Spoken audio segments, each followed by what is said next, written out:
There are mornings that never fade from history, not because of battles or kings, but because of the quiet footsteps of ordinary lives. In the hills of Galilee, the air once carried the scent of wet earth and bread baking in clay. Fishermen whispered to the water, and the city of Jerusalem stirred in the distance, heavy with dust and dreams. Tonight, we walk among them, through narrow roads and silent courtyards, through the hum of markets and the breath of wind over the sea. We listen for the sound of a world long vanished, yet still alive in every grain of sand. This is Morning in Galilee, the dust of Jerusalem, a slow journey through the ordinary beauty of life 2,000 years ago. Before the sun rises, the world is made of whispers. The lake lies still, a vast mirror of pale darkness, holding the memory of night. The air is cool, damp with the scent of reeds and the faint sweetness of olive groves on distant hills. A soft wind drifts across the surface, brushing against the moored boats. Wooden hulls creak gently, ropes tighten and relax with the rhythm of unseen waves. Somewhere, far off, a bird calls once, then falls silent again. The narrator's voice is quiet, nearly a thought. In the first light of Galilee, time does not hurry. The dawn is not a beginning, it is a slow remembering. The first line of light touches the horizon. Not gold yet, only the palest blue, spreading like a sigh. The world holds its breath. On the pebbled shore, 3 men move through the fog. Their outlines blur against the dim light, their motions slow, practiced. They speak little, only brief murmurs, words worn smooth by years of use. A hand tosses a rope, another steadies the oar. Nets lie coiled like sleeping serpents, heavy with last night's dampness. The smell of tar and salt clings to everything. Their hands are rough, fingers lined with scars of old work, the quiet language of labor. When they push the boat from shore, it slides soundlessly into the water. The surface parts with a sigh and closes again. One of them hums, a low tune with no melody, perhaps something remembered from childhood. The oars dip and lift, dip and lift. The lake begins to shimmer. The fishermen of Galilee have no audience, the narrator continues. They rise before the world remembers them and vanish into the silver air. In their rhythm lies a kind of prayer. As the sun climbs higher, the shoreline wakes. A woman appears with a clay jar balanced on her shoulder, walking the familiar path to the well. Children chase one another near the reeds, their laughter muffled by distance. Smoke curls from small hearths. Someone begins to grind barley, stone against stone, a slow, rhythmic sound that anchors the morning. A rooster calls. Dogs bark once, then settle. From a nearby fig tree, a single fruit drops, thudding softly into the dust. In every age, the voice muses, life begins not with miracles, but with small sounds, the pulse of habit, the quiet mercy of another ordinary day. The sky turns from pale blue to honey. The lake reflects the warmth, and the mountains blush faintly with light. The fishermen return to sight, distant and small, their nets heavy, their boat cutting through the mirror of gold. By mid-morning, the world has settled into its rhythm. A carpenter begins his work outside his small workshop. The sound of his tools, soft, measured, seems to echo the heartbeat of the earth. He shapes olive wood, steady hands guiding the blade with patient precision. A woman passes by with a basket of figs and nods in greeting. He returns the nod without words. They have known each other since childhood.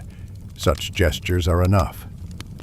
In the fields beyond, men bend low over the soil, pulling weeds, their faces hidden by cloth.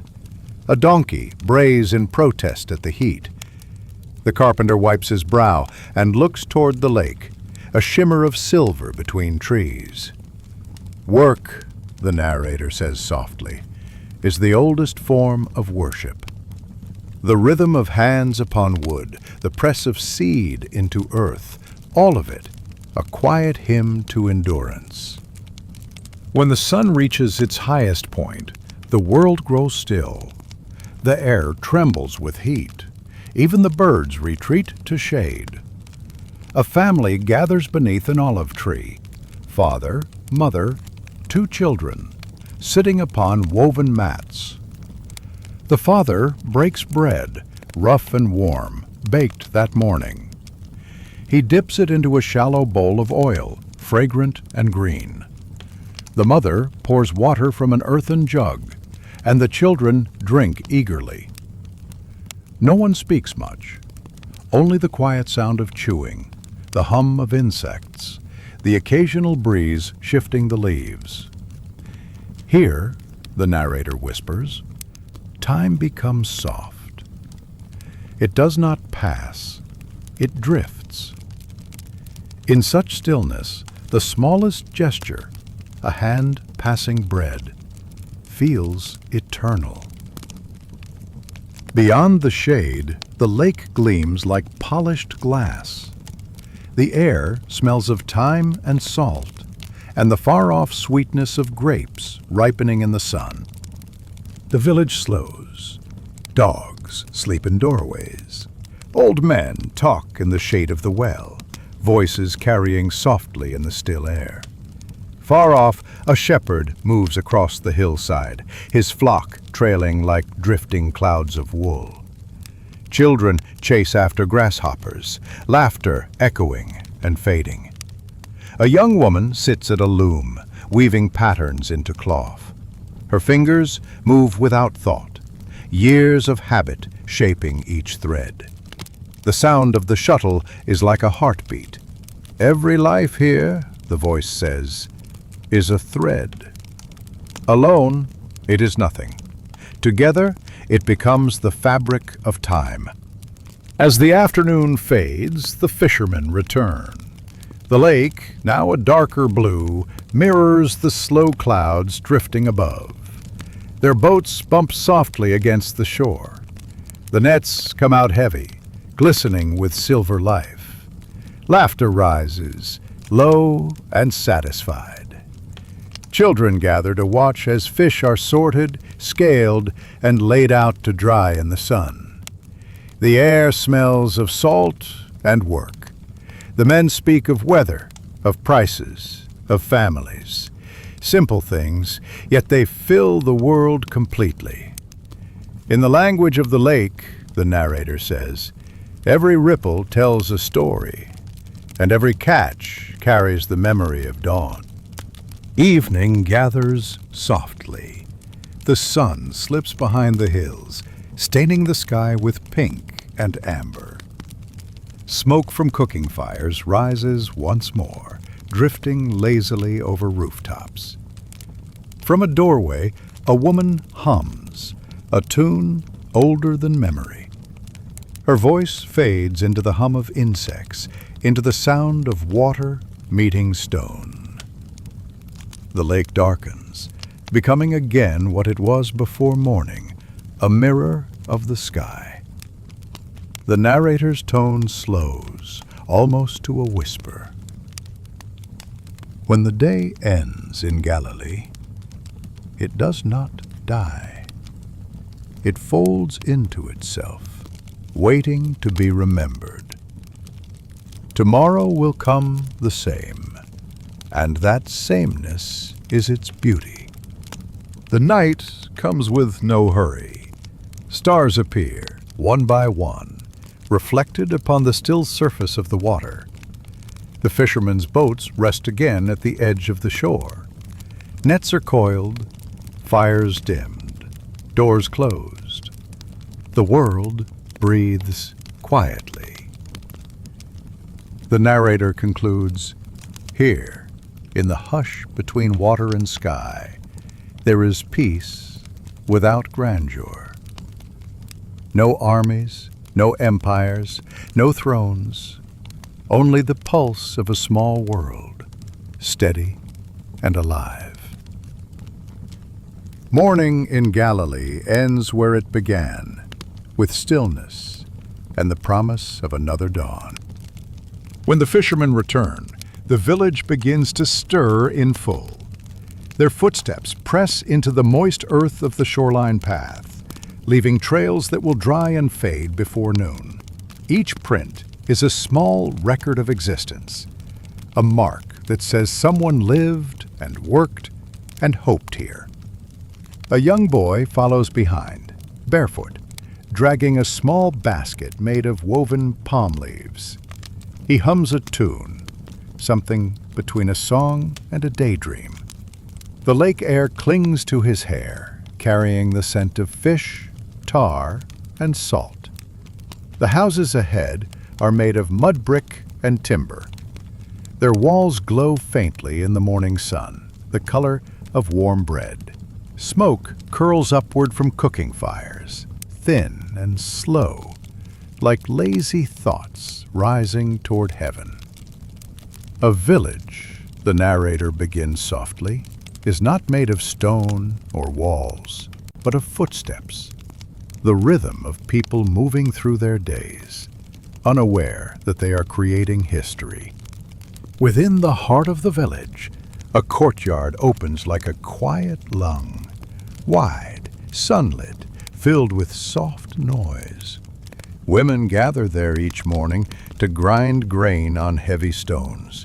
The sound is rhythmic, a steady scrape and thud, like a drumbeat marking the passage of time.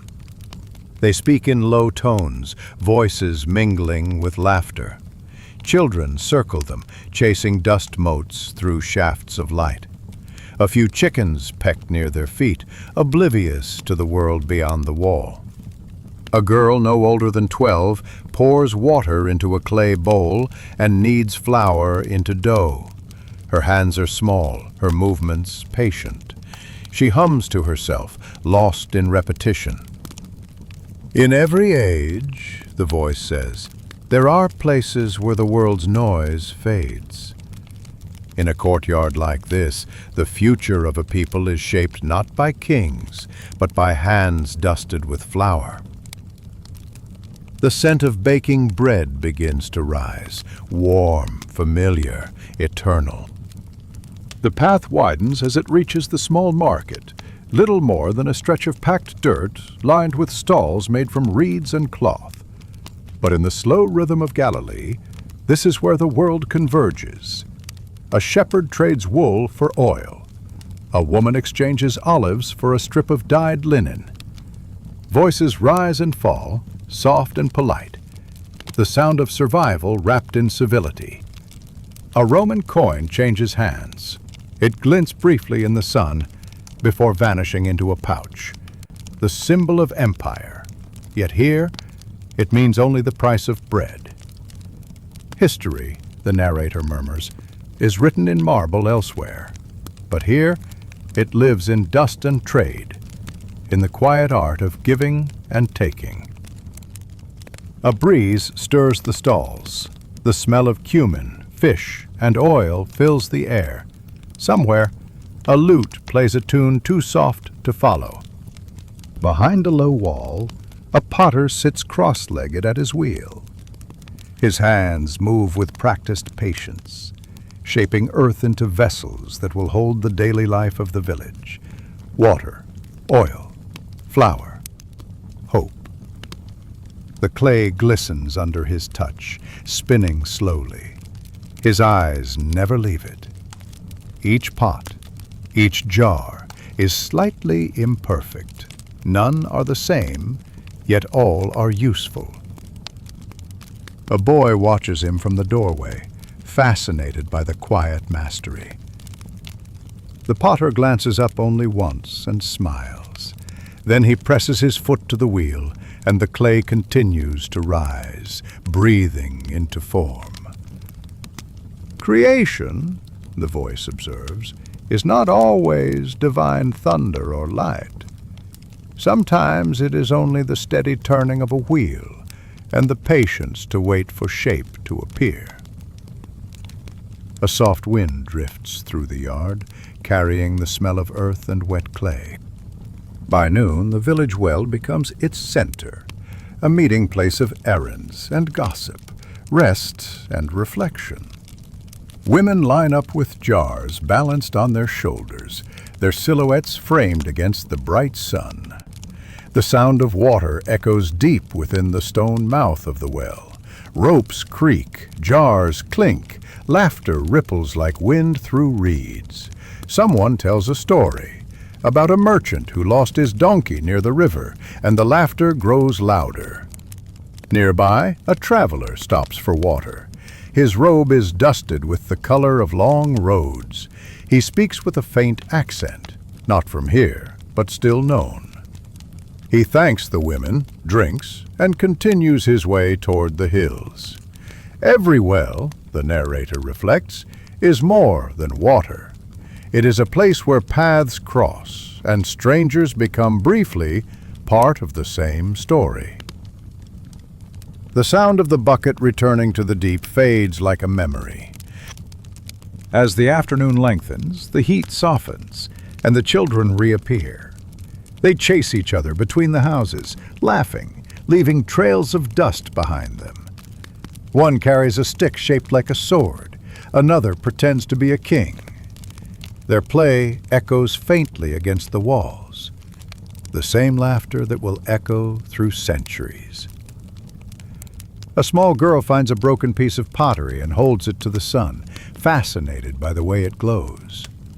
Her mother calls her home, but she doesn't answer, lost in the tiny wonder of light through clay. Childhood, the voice whispers, is the one kingdom that never falls. Long after empires crumble, its laughter still drifts in the dust. The air smells faintly of smoke and figs. Shadows stretch across the ground like unrolled fabric. When the light begins to fade, the sound of tools resumes. The blacksmith's hammer rings softly in the fading air. Women sweep their doorways. Men tend to animals. The smell of wood smoke and roasting barley fills the air. The scent of work turning into rest. A man mends a fishing net, fingers moving with care. Each knot tied is a memory, each repair a promise to continue. He does not speak, he only hums, low and steady, as if the lake itself listens. The village breathes, the narrator says gently. Each task, no matter how small, is a thread in the great tapestry of evening, woven from habit, devotion, and quiet endurance. The sky turns the color of wine. The first stars begin to appear. As night deepens, oil lamps flicker to life, one by one, scattered like constellations across the village. Inside the homes, voices fade to murmurs. A mother tells a story to her children, her voice soft and slow, almost a lullaby. Outside, the air cools. The scent of jasmine and firewood lingers. The village is quiet now. Only the lake's soft breathing heard in the distance. In the stillness, the narrator whispers, each home becomes its own universe. A small world of warmth and waiting, floating in the dark. The lamps burn low. The stars watch from above. Galilee sleeps. The narrator's voice fades to a whisper. Every dawn gives birth to another village, and every dusk gathers its memories in silence. In the rhythm of work and rest, laughter and quiet, the people of Galilee lived as we do now, seeking meaning in the ordinary and peace in the familiar. The screen fades slowly to black. The sound of crickets and soft wind carries the chapter to silence. The road that leads away from the village is no more than a ribbon of dust winding through dry fields. Each morning it comes alive, not suddenly, but slowly, as if remembering its purpose after the long night. A donkey brays in the distance, a sound both mournful and familiar. A farmer walks beside it, guiding the animal with the easy patience of one who has nowhere to hurry. The sun, still low, turns the dust into gold. There are roads that lead to kingdoms, the narrator begins softly, and there are roads like this, built not for conquest, but for bread. A group of travelers passes, 2 women carrying baskets of figs, an old man balancing a bundle of wool, and a boy running ahead, his laughter echoing through the morning air. Each footprint left behind is a verse in a poem the earth never stops writing. The road winds past an olive grove, hundreds of trees standing in neat, uneven rows, their silver leaves shimmering in the sun. Men work quietly among them, pruning branches, gathering fallen fruit. Their tools clink softly, echoing like gentle bells. A boy climbs one of the older trees and rests among its twisted limbs, watching the horizon. From up there, he can see the shimmer of the lake, and beyond it, the faint shapes of other villages breathing in the heat. The olive tree, the voice says, is the oldest companion of man in this land. Its roots remember more than our stories. Its shade has heard more prayers than any temple. The smell of crushed leaves, sharp, bitter, alive, fills the air. Somewhere, a cicada begins its endless song. Farther down the road, the sound of bells approaches, slow, rhythmic, metallic. A caravan appears from the southern hills, their camels stepping in unison, dust rising around their legs. They carry goods from far-off towns, jars of honey, dyed cloth, dried dates, and the rare fragrance of frankincense. Children run out to watch them pass. The travelers' robes are stained with dust from half a continent. Their faces are unreadable, calm from long miles.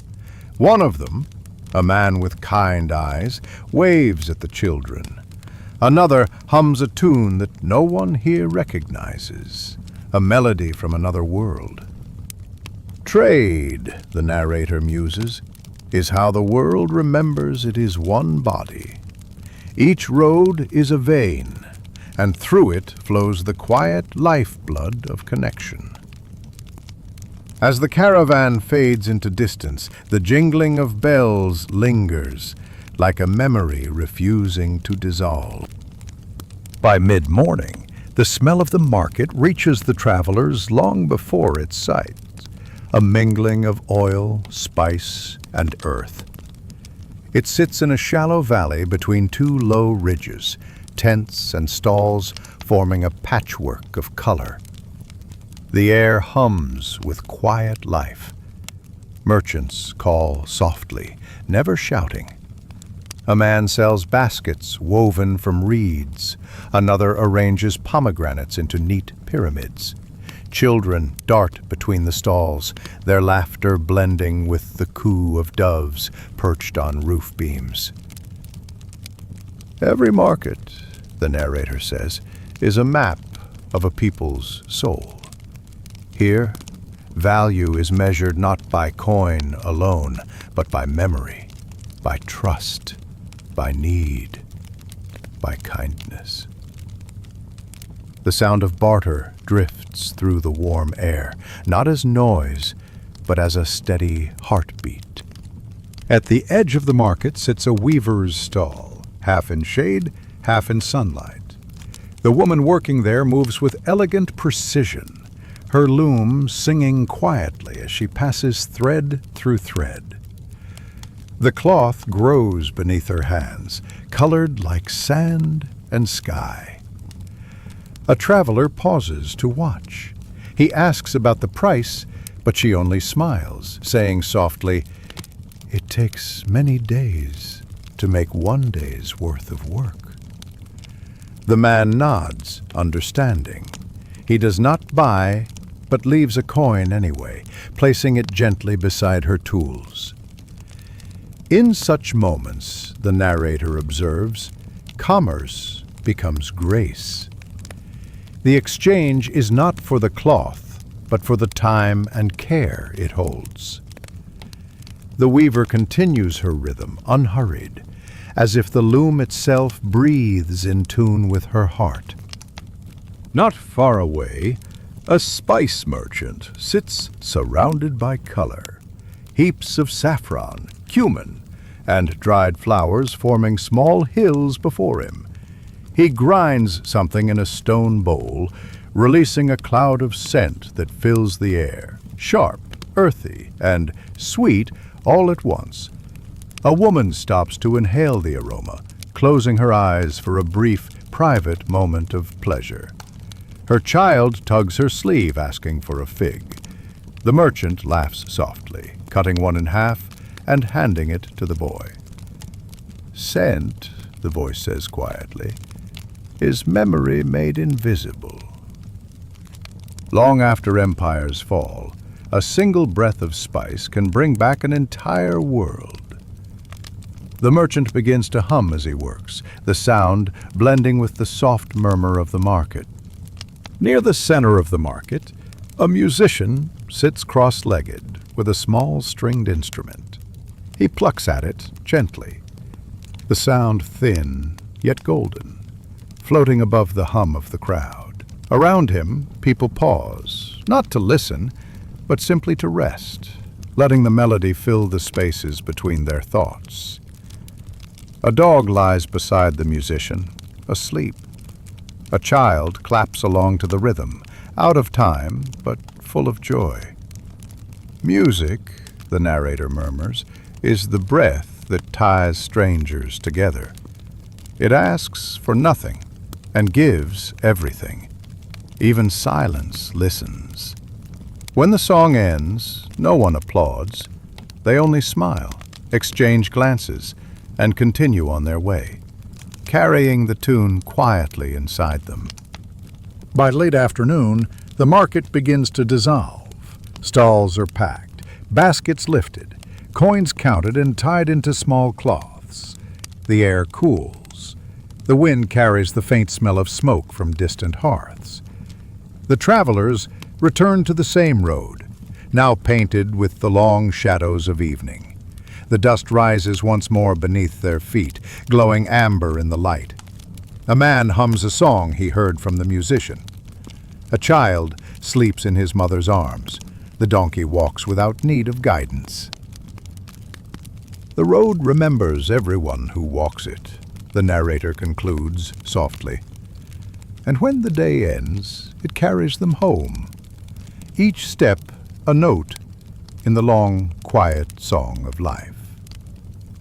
The lake gleams faintly in the distance, waiting like a mirror for the returning light. The narrator's voice fades like a final breath. Every road leads to the same ending, the silence of night, the memory of the day. The market road of Galilee is no different. It carries laughter, scent, and labor, and sets them gently into the folds of time, where they will rest forever in the dust. The sound of evening wind drifts in. The scene darkens. Only the echo of footsteps remains. The morning comes gently, light falling like silk across stone walls and wooden beams. Somewhere near the village center, a hammer strikes softly, the sound echoing through the still air. It is not noise, but rhythm, patient, deliberate, like the pulse of a living heart. A carpenter begins his day before the sun is high. His hands move without thought, guided by years of repetition. The wood in front of him is olive wood, pale, veined, and fragrant when cut. He traces the grain with his fingertips before the first strike of his chisel. There is wisdom in work that does not hurry, the narrator whispers. Each stroke of the hand becomes a prayer. Each mark on the wood is a record of presence. The smell of sawdust rises, mingling with the scent of bread baking in the nearby courtyard. Life here is built from such ordinary miracles. In a corner of the shop, a young apprentice watches the carpenter. He has not yet learned the patience of silence. His movements are too quick, his grip too tight. But the master says nothing. He only smiles and lets the boy find his rhythm. Together they shape a stool, smoothing its legs, testing its balance, running palms across its edges to feel for imperfection. In every craft, the voice continues softly, there is a language older than words, the dialogue between hand and material, between intent and surrender. The boy stops to wipe sweat from his brow. The master adjusts the piece slightly, just enough to make it stand. Then he nods once, his eyes kind but silent. Outside, the sound of the market hums faintly, but here, time does not move. Across the village, near the well, a woman sits at her wheel. Her hands are covered in clay, fingers deep in the soft earth she has gathered from the hills. The wheel turns slowly, steady as breath.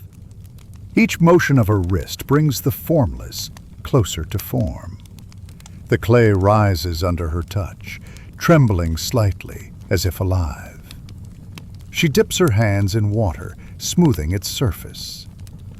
Creation, the narrator reflects, is not an act of command, but of listening. The potter does not force, she follows. The shape already exists. Her hands only reveal it. Nearby, the potter's daughter plays with bits of broken pottery, pretending to build her own tiny cups. The mother watches her with quiet amusement, never stopping her rhythm. The wheel spins, the clay breathes, and time folds into stillness. At the edge of the village, where the air grows hotter and louder, stands the forge. A blacksmith works there, broad-shouldered, his face marked by soot and years. The iron sings when struck, a deep, resonant tone that fills the air like thunder. Sparks leap, then fade into darkness. Each strike releases a breath of fire. Where others see only heat and noise, the narrator says, the smith sees transformation, the meeting of strength and surrender, of chaos shaped into purpose. He cools the metal in water, a hiss, a sigh, and a small cloud of steam. The smell of iron and smoke clings to everything, even the wind. Later, he sits on a low stool, eating bread with calloused hands. The same hands that forged tools now hold food with delicate care. In a shaded courtyard, a weaver tends to her loom. The colors she uses are drawn from plants and earth, indigo from leaves, ochre from clay, crimson from crushed roots. The sound of the loom is a heartbeat. Tap, slide, pull, tap. She hums a song under her breath, one her grandmother used to sing while weaving the same patterns. On the cloth, mountains and rivers appear in lines of thread. Each pattern holds a memory. Weaving, the narrator murmurs, is memory made visible. 1,000 years of stories folded into color. Her neighbor arrives to talk while she works, but the loom never stops. Conversation flows between the rhythm of her hands, the hum of the shuttle. Beyond the fields, near the edge of a rocky slope, a stone cutter works alone. He kneels beside a block of limestone, tapping carefully with his chisel. Each strike is measured, light, deliberate.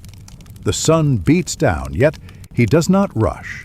He pauses often, not to rest, but to listen. The stone speaks in small vibrations. He adjusts his angle by sound, not sight. Patience, the narrator says, is the first tool of every craftsman. The second is humility, for no hand truly commands what it creates. When the stone finally cracks, it does so cleanly, revealing a surface smooth as silk. He smiles faintly, brushes away the dust, and begins again. Throughout the day, the village hums with a quiet orchestra of craft. The click of the loom, the scrape of a chisel, the whisper of a knife slicing reed into baskets. Each sound belongs to a single trade, yet together they form a harmony.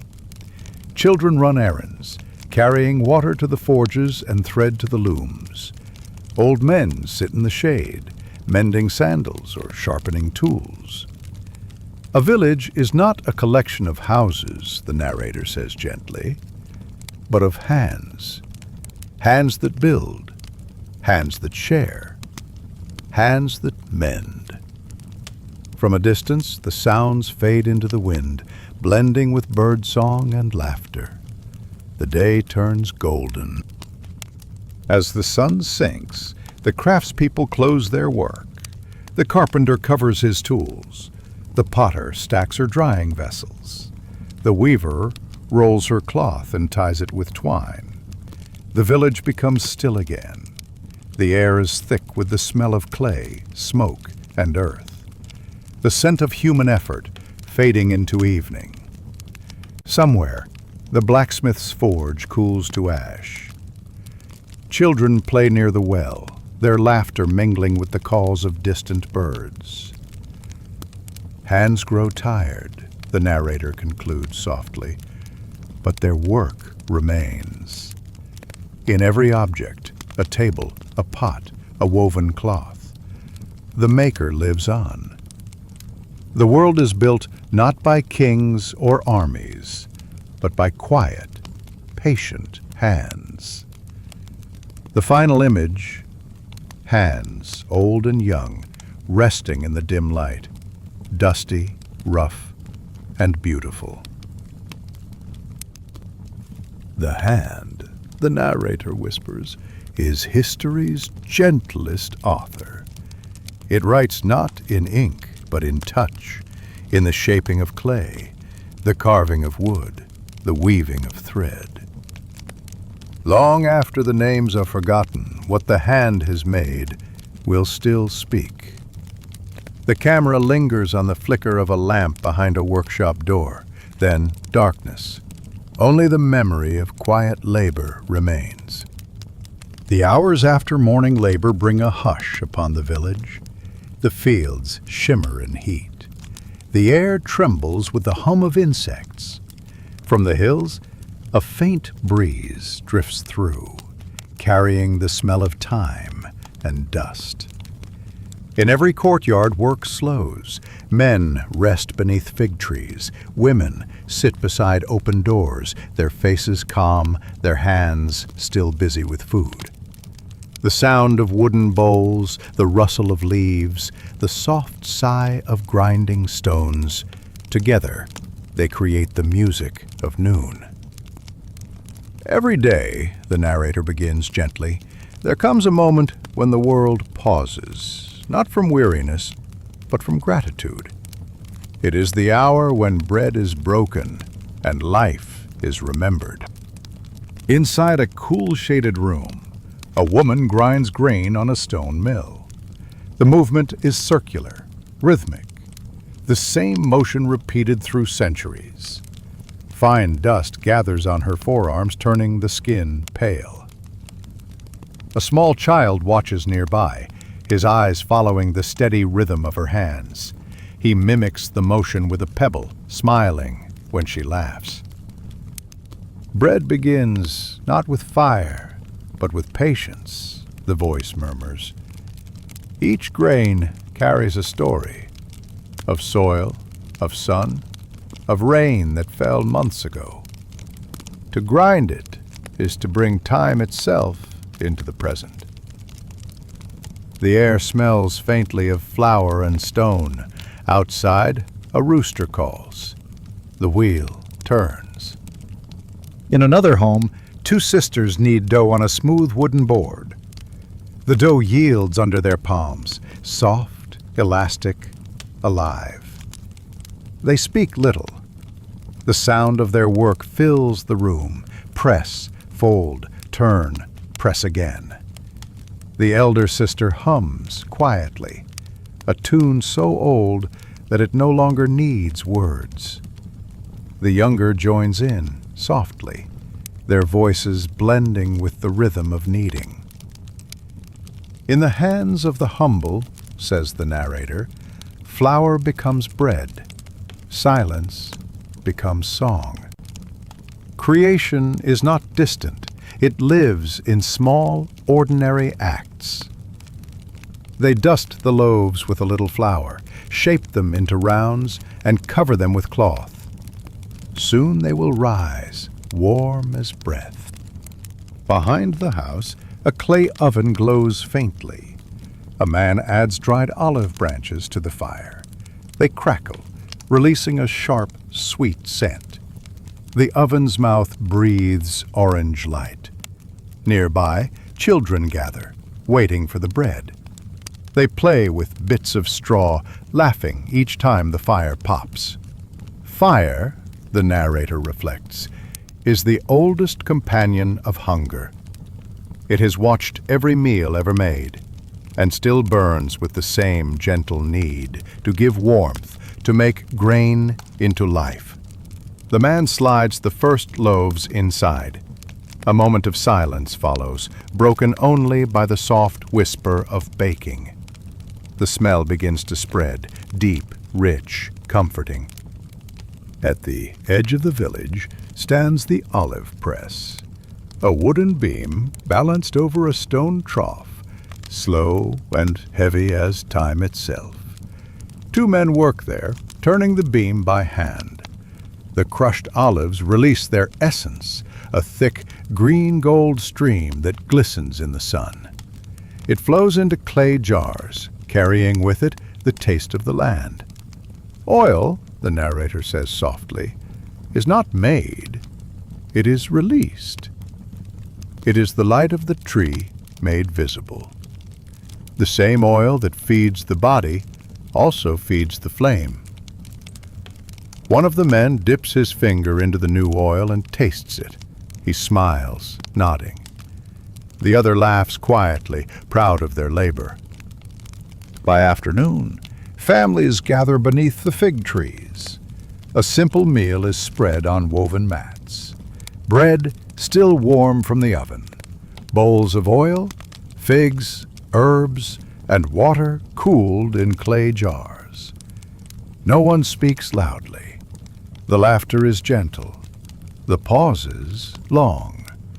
Children dip torn bread into oil, their faces shining with crumbs and sunlight. To eat, the narrator muses, is to join the oldest circle of earth, labor, and gratitude.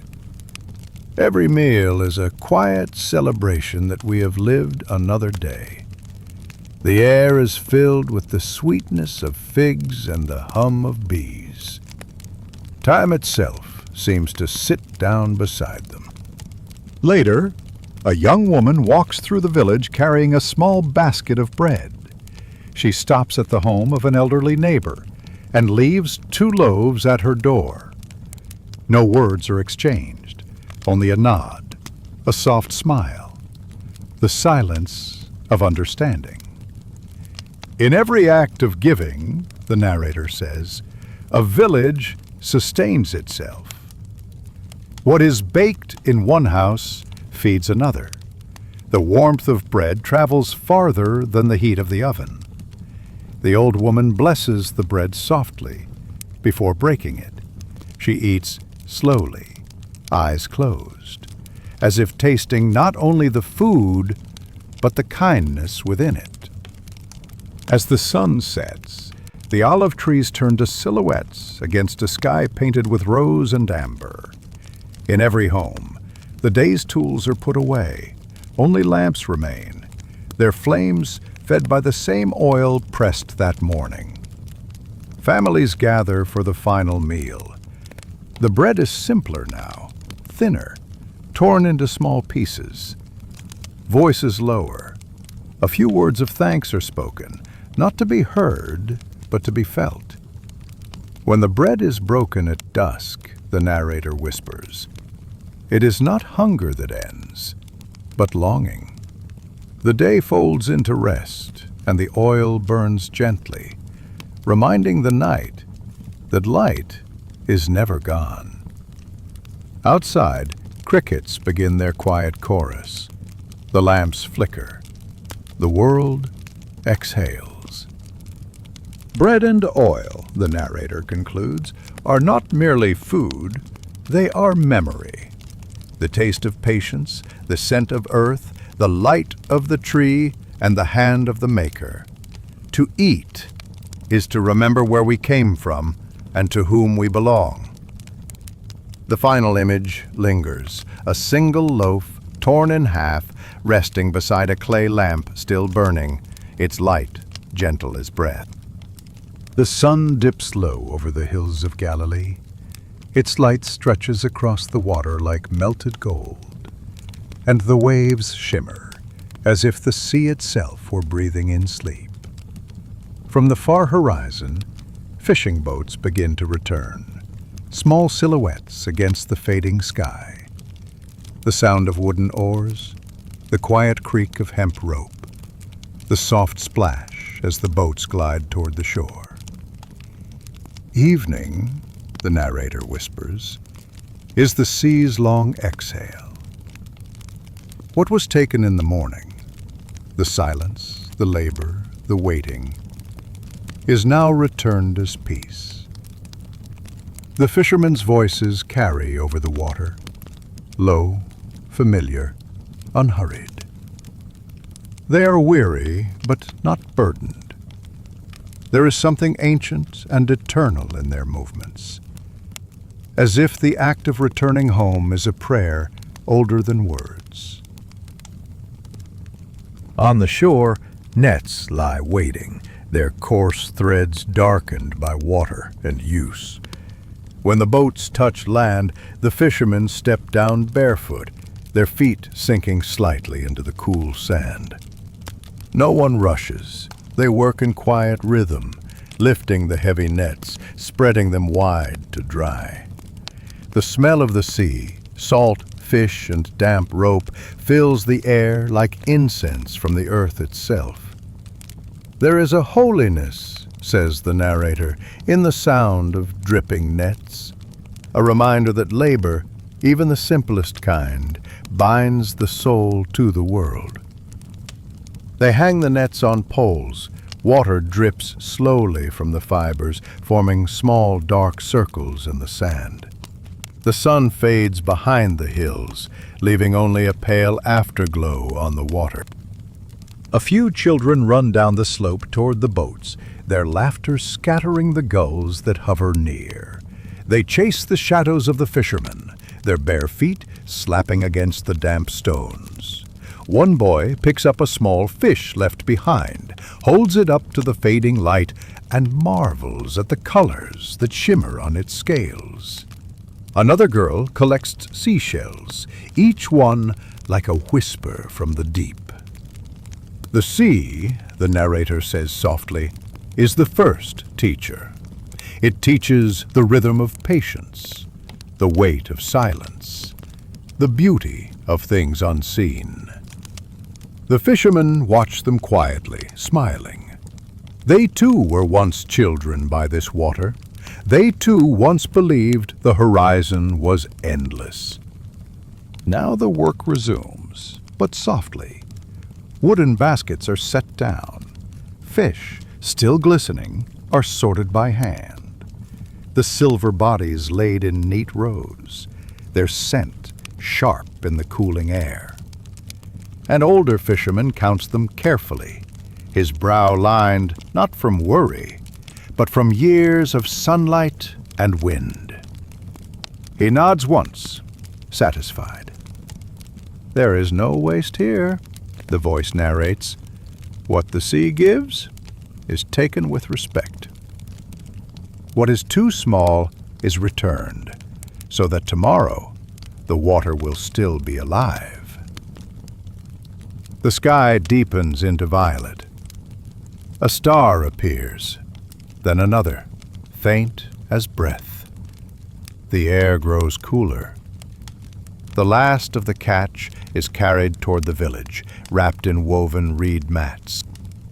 As darkness gathers, a small fire is lit near the boats.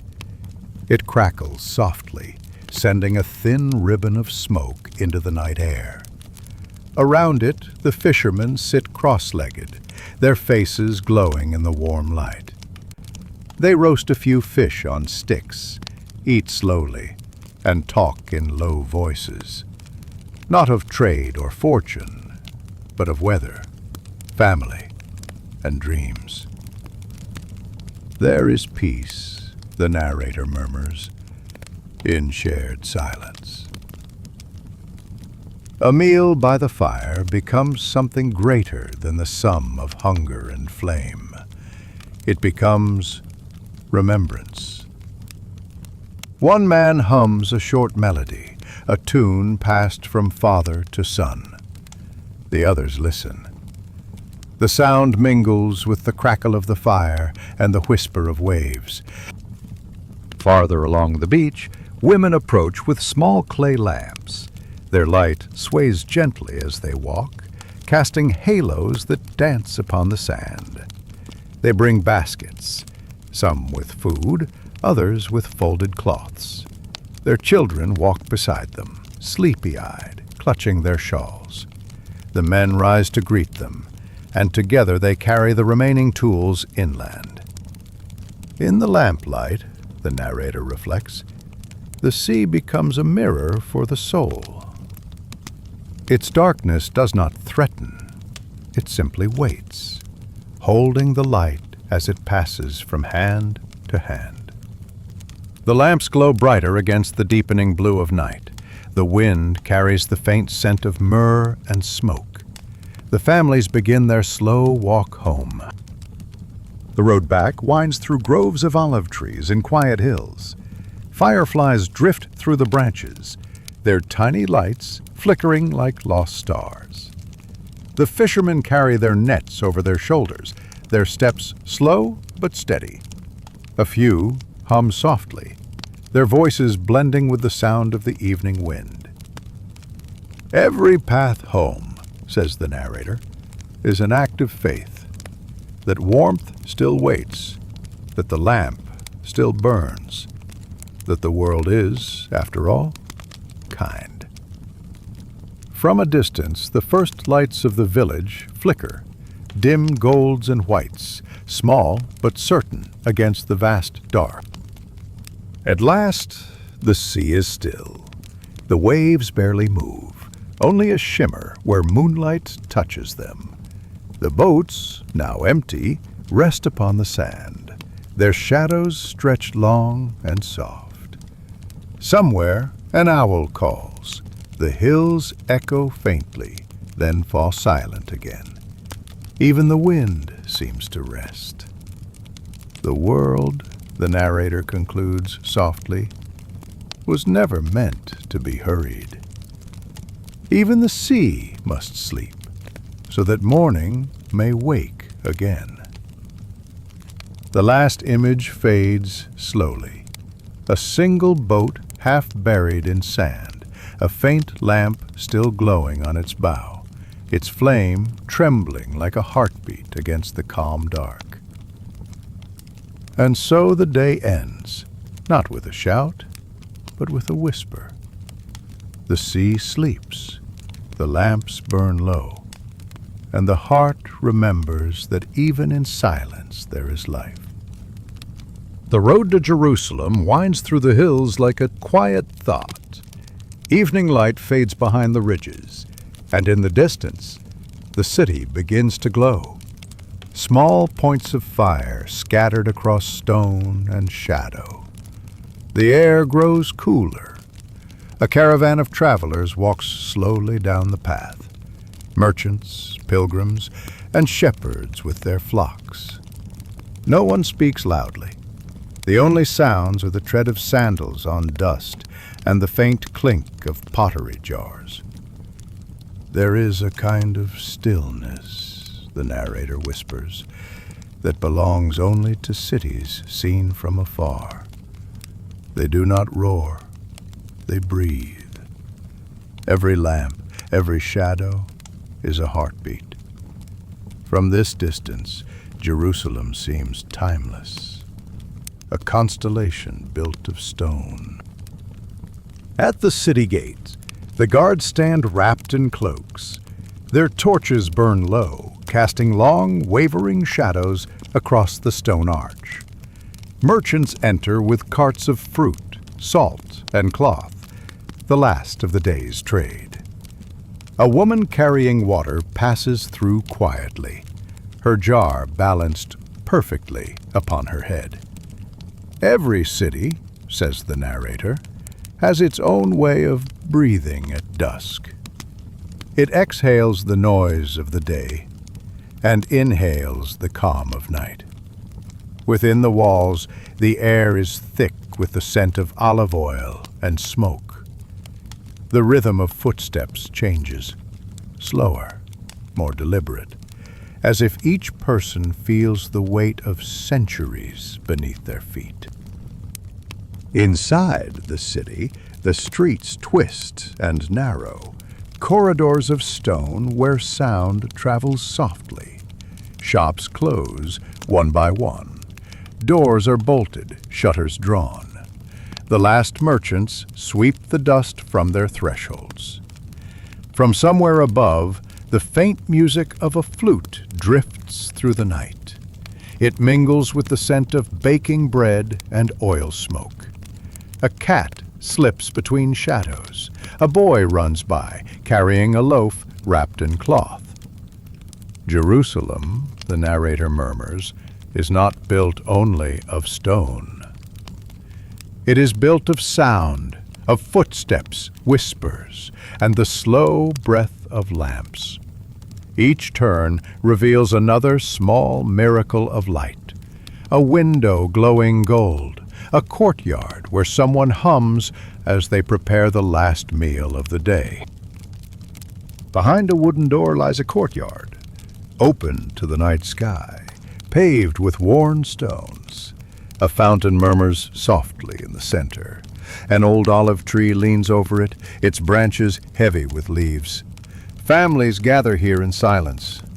They share figs, pour water into small cups, and watch the lamps sway gently in the wind. In every home, says the narrator, there is a sacred hour when words are few and gratitude is many. A woman mends a torn cloak under lamplight. A child falls asleep beside her, his head resting on her arm. The lamp flame flickers, painting the world in tender gold. In a quiet corner of the city, the light of several lamps glows through a narrow window. Inside, A group of scribes sit at low tables, their pens moving slowly across parchment. The air smells of ink and warm wax. Each stroke of the reed pen is deliberate, reverent. They copy words older than themselves, older even than the city. There are those, the narrator reflects, who build with stone, and those who build with ink. Both raise temples, one for the body, the other for the soul. Outside, the city sleeps. Inside, time itself seems to hold its breath as the last line of a scroll is finished, rolled, and placed gently beside the others. Down near the lower market, an oil merchant works by the last light of his lamp. He refills clay flasks, seals them with wax, and arranges them in neat rows for morning trade. His hands are stained with oil, gleaming faintly in the light, as if touched by gold. He hums as he works. The song is wordless, slow, something passed down from his father's father. Every drop of oil, the narrator says, is the memory of the tree that gave it. Every lamp that burns tonight burns with the light of yesterday. He finishes his task, extinguishes the flame, and bows his head before leaving. A small act of reverence to the quiet. Above the city, the temple gleams faintly under moonlight. Its columns stand silent, its great doors closed for the night. But from within, the faint glow of lamps still flickers, a steady heartbeat of faith in the sleeping city. A priest walks the outer court, his footsteps slow, his robe whispering against the stone. He pauses, raises his eyes toward the stars, and breathes a silent prayer. Light, says the narrator softly, is never only for sight. It is for remembrance of all that was and all that still endures. The wind moves through the palm trees. The lamps flutter but do not fade. By midnight, the streets are empty. Only the lamps remain, a constellation of quiet fire across the sleeping city. Dogs stir and settle again. A single voice prays softly behind a shutter. Somewhere, a dove shifts in its nest. Jerusalem, the narrator concludes, is not made of walls or gates. It is made of hearts, each one a lamp, each one burning softly against the dark. The camera drifts upward. The city glows beneath the stars, breathing, as it has for thousands of years. The lamps of the city burn quietly, the narrator whispers, each one a promise that light endures. Even in the narrowest street, even in the deepest night, there is always one flame that refuses to die. At the edge of the city, far from the marble courts and crowded markets, there is a quiet road lined with cypress and stone. It leads to the house of a potter, a low building of clay and timber, its roof darkened by the smoke of many fires. The air smells faintly of dust and ash. Bits of broken pottery lie along the path like scattered memories. Each fragment once held water or wine or oil. Each one a story now silent. Every craft, the narrator whispers, begins where the earth ends, where dust waits to be given shape. Inside, a wheel turns slowly. The sound is soft, rhythmic, almost like breathing. Behind the workshop lies a pit where the earth has been dug away. At its bottom, the soil glows red and brown, veined with moisture from the spring that runs beneath it. The potter descends slowly, barefoot, his feet sinking into the cool clay. He kneels, gathers a handful, and lifts it toward the light. Clay, the narrator says softly, is earth that remembers touch. It waits for hands to awaken what rain and time have begun. The potter fills a basket with the damp earth. He does not rush. Each handful feels like prayer. Wait, shape, silence. In the courtyard, a basin of water stands beneath an olive tree. The potter pours the clay into it, stirring slowly with a wooden stick. The water turns the color of rust. Bits of stone sink to the bottom, while fine silt swirls at the surface like smoke. He waits. The air hums with the sound of bees and distant voices. "Before anything can be made," says the narrator, "what is impure must be allowed to settle. The earth, too, must rest before it can rise." Hours pass. At last, he scoops the fine layer from the top, smooth and shining as cream, and sets it aside to dry in the sun. Inside the workshop, the air is cool and dim. A single window lets in a narrow beam of light. The potter sits at his wheel, barefoot, steady, silent. He centers the lump of clay. His hands move with confidence born of repetition, pressing, shaping, coaxing the earth to rise. The wheel turns faster, then slower again, the rhythm matching the beat of his heart. "Creation," the narrator murmurs, "is not a moment.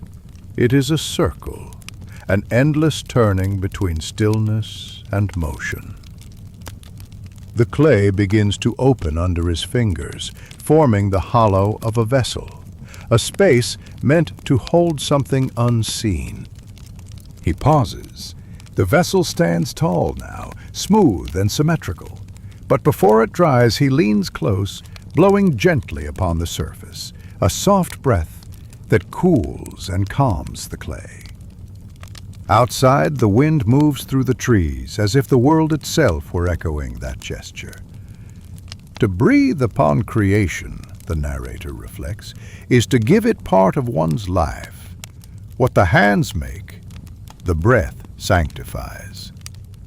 He sets the piece aside. Rows of vessels wait on the shelves, some plain, some ornate, each one different, each one alive in its own way.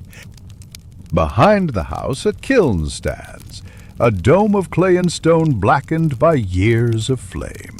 The potter stacks the dried vessels carefully inside. He seals the mouth with bricks and mud, then feeds olive wood to the fire below. The flames awaken, their light pulsing through cracks in the clay. The heat hums low and constant, like the heartbeat of the earth itself. "Fire," the narrator says slowly, "does not destroy. It reveals. The fragile becomes strong, the soft becomes enduring." All night the kiln glows against the dark hills. The stars shimmer above it as if watching the transformation below. By morning the fire has quieted. Only thin smoke rises, pale and ghostlike. The potter opens the kiln slowly, the air still warm and sweet with the scent of earth and ash. Inside, the vessels gleam faintly, no longer red, but deep brown, glazed by flame.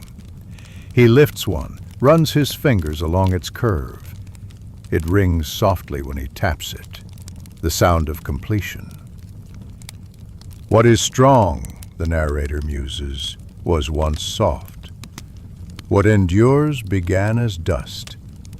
He sets the pot in sunlight, where it cools and catches the morning light, shining faintly, like a memory made visible. Later that day, a woman from the city comes to buy water jars. She chooses two, plain, balanced, perfect. The potter lifts them carefully onto her donkey, adjusting the rope so they won't strike one another as she walks. She thanks him and begins the long road back through the olive fields. The pots sway gently with her steps, the sound of clay and wind blending like quiet song. Nothing made by the hand truly stays, the narrator concludes. It leaves the maker, carrying within it the breath, the heat, the heart of its birth. In this way, all creation returns, from earth to hand to life. The camera lingers on the potter's house, the smoke fading, the wheel still. Only the sound of distant birds remains. We are all clay, the narrator whispers in the final moments, soft beneath the turning hand, fired by the trials of living, shaped by touch, and made whole by flame. And somewhere, the maker still waits, quietly turning the wheel.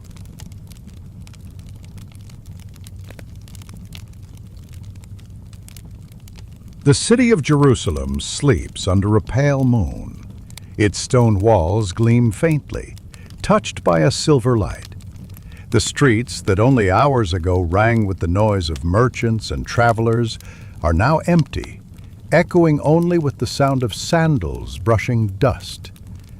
Beyond the eastern gate, the land slopes downward, a quiet path of olive trees and dry grass. There are no lamps here, only starlight falling upon the stones. The air smells of crushed leaves and cooling earth. The wind moves softly through the branches, carrying the faint creak of wooden doors closing for the night. Every city, the narrator murmurs, has its silence. It waits at the edges, where voices fade and footsteps slow. A small figure walks alone down the hill, his robe brushing against the thorns. He does not speak. The garden below is waiting. At the base of the hill, an olive grove spreads outward. Ancient trees with trunks twisted by centuries, their leaves trembling faintly in the cool air. The soil is soft with fallen fruit. A stream murmurs nearby, its sound a quiet thread through the stillness. The figure kneels among the roots of an old tree, hands resting upon the earth. The branches form a canopy above him, a web of silver leaves and shadowed light. In the garden, the narrator says, time slows. The world folds inward, and what was loud becomes whisper. Far away, a dog barks. Then even that fades. Only the wind remains, and the faint scent of olive oil and rain-soaked bark. Not far away, 3 others wait by the edge of the grove. Their cloaks are drawn close, faces hidden beneath the folds of shadow. They whisper softly, not in fear, but in weariness. Their eyes grow heavy, their breaths slow and deep. Sleep comes to them like the slow tide, inevitable, tender. The night deepens. Crickets sing beneath the stones. A faint mist gathers near the ground, turning the garden into something half-real, half-dream. Even those closest to us, the narrator sighs, cannot always stay awake beside our sorrow. Some burdens are meant to be carried alone. The 3 men drift into sleep, their shadows merging with the dark earth. The man who prays lifts his head. His face is calm, but his eyes are filled with the reflection of the stars. He speaks quietly, as though conversing with the night itself. No sound answers, only the whisper of leaves, the creak of bark, and the breath of wind through grass. He presses his palms into the soil, feeling the living pulse beneath. His words are not of demand, but of surrender, a quiet willingness before what must come. Faith, the narrator says softly, is not always fire. Sometimes it is the stillness of a man speaking to the silence and believing the silence listens. The stars shimmer above him, unchanged, unhurried, eternal. The air grows colder. The moon hides behind drifting clouds. From the city above, faint torchlights begin to move, like a slow procession of fireflies descending the hill. The sound of footsteps and metal reaches the garden. The man rises slowly, wiping earth from his hands. He looks toward the approaching lights, but does not flee. Behind him, his companions still sleep, unaware of what nears. Every moment of peace, says the narrator, carries within it the seed of its own ending. Yet endings are only thresholds, doors through which the soul must pass. The lights draw closer. The olive leaves tremble. From the shadows, a familiar face appears. The two men meet in silence. One's eyes are calm, the other's tremble. There are no raised voices, only the faint sound of breath and wind. A kiss, quiet, brief. A gesture that once meant love, now heavy with sorrow. Betrayal, the narrator whispers, is not always cruel.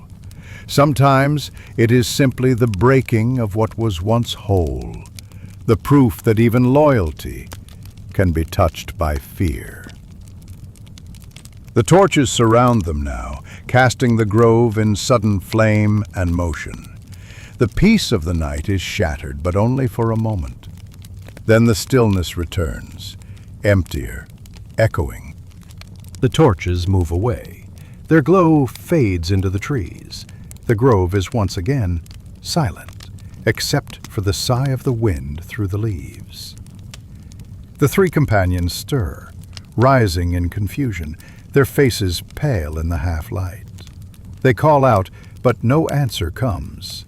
The world, the narrator says, does not end with thunder. It ends with footsteps fading into the dark, with the soft cry of those who awaken too late. A jar lies overturned on the ground, its oil seeping slowly into the soil. Above, the moon emerges once more, as though nothing has happened at all. Dawn begins to stir beyond the hills. The birds have not yet sung. The first faint stripe of blue touches the horizon. The garden stands as it always has, roots deep, branches wide, holding in its silence the weight of all it has witnessed. The earth remembers, the narrator concludes softly. It keeps the echoes of our sorrow and the footprints of our faith. The garden does not speak, but it never forgets. The camera lingers on the olive trees, their silver leaves catching the light of dawn. The screen fades slowly to white, and then to silence. We pass through shadow, through silence, through doubt, as the olive tree passes through the seasons. And though night seems endless, the dawn always finds its way. For every sorrow, there is a garden that remembers. Before the light returns, the earth holds its breath. The hills of Judea rest beneath a veil of gray mist. The olive groves are still, their leaves no longer trembling, their shadows fading into silver air. A single bird calls, distant and uncertain, its voice thin against the vast quiet. Before every beginning, the narrator whispers, there is a stillness, a waiting so deep it feels as though even time has forgotten to move. The air smells faintly of ash and dew, the mingling of what has burned and what will bloom. Somewhere beyond the ridge, a faint warmth begins to stir. The first rays break, thin and golden, stretching across the stones and fields. They touch the broken walls of the old city, catching the edges of rooftops and clay jars, painting everything in quiet fire. In the market square, a few figures stir. A woman lifts her jug from the well. A shepherd guides his flock through the gate. Their movements are slow, unhurried, as if the world itself is remembering how to breathe. Light does not arrive in thunder, the narrator says softly. It comes gently, the way mercy returns to a weary heart. A shadow moves across the ground, not of fear, but of the passing of night. It drifts away unnoticed. Beyond the city, the hills rise in waves of amber and green. Wildflowers have begun to bloom between the stones, their petals heavy with dew. On one hill stands a single figure, wrapped in a simple cloak, watching the horizon. His face is turned toward the east. The light catches his eyes, not bright, but deep, reflecting something far older than the sun itself. Every dawn, the narrator murmurs, is a mirror. It shows us not what we were, but what remains. He breathes in deeply, the scent of wet soil and wild thyme filling his chest. Somewhere far below, bells begin to ring, low, steady, alive. Down in the village by the shore, smoke curls once more from the small clay houses. Fishermen gather their nets. Children run barefoot across the sand, their laughter echoing between the waves and the hills. The water reflects the sky, rose, gold, and pale blue melting together like memory. An old woman opens her door and places bread on a small wooden table, the steam rising in thin curls toward the sun. Life, the narrator says, does not forget its rhythm. Even after the longest night, it finds its way back to warmth. The sea glitters softly. The sound of the waves is like breathing, slow, eternal, kind. A long road winds out of the city, this same road where dust once rose beneath the feet of travelers and soldiers. Now it lies quiet, washed clean by dew and time. A few wildflowers grow between the cracks of the stones. A single clay jar rests by the roadside, its rim chipped, its purpose long fulfilled. Even the roads remember, the narrator whispers. Every journey leaves behind the dust of its own story. The wind rises gently, lifting the scent of olive and grain, carrying it toward the hills where light now reigns. At a nearby well, a group of laborers gather. Their hands are rough and scarred, but their laughter fills the air with ease.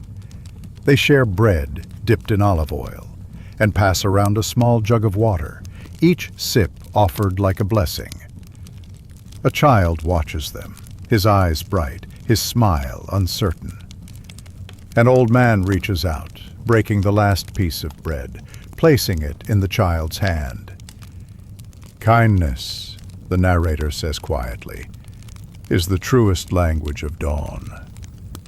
It needs no word, no reward. It is simply given.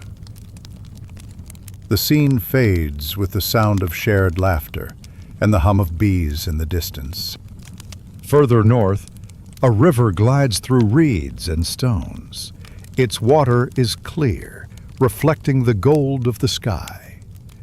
A fisherman's boat drifts by, its sail pale against the light. He hums softly, a song without words, echoing across the still surface. The river carries everything, the narrator reflects. Sorrow, hope, memory, all find their way downstream. The water forgets nothing and forgives all. The wind moves gently over the reeds, and the sound of the world seems to breathe again. At last, the figure reaches the top of a far hill. The sun now stands high, and the shadows have dissolved into light.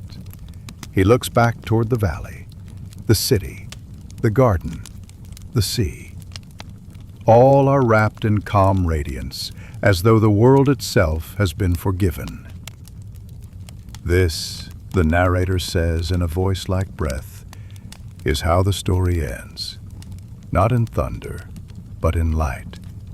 Not with a cry, but with the sound of morning returning to the earth. The wind rises softly, lifting dust from the path, golden in the sun.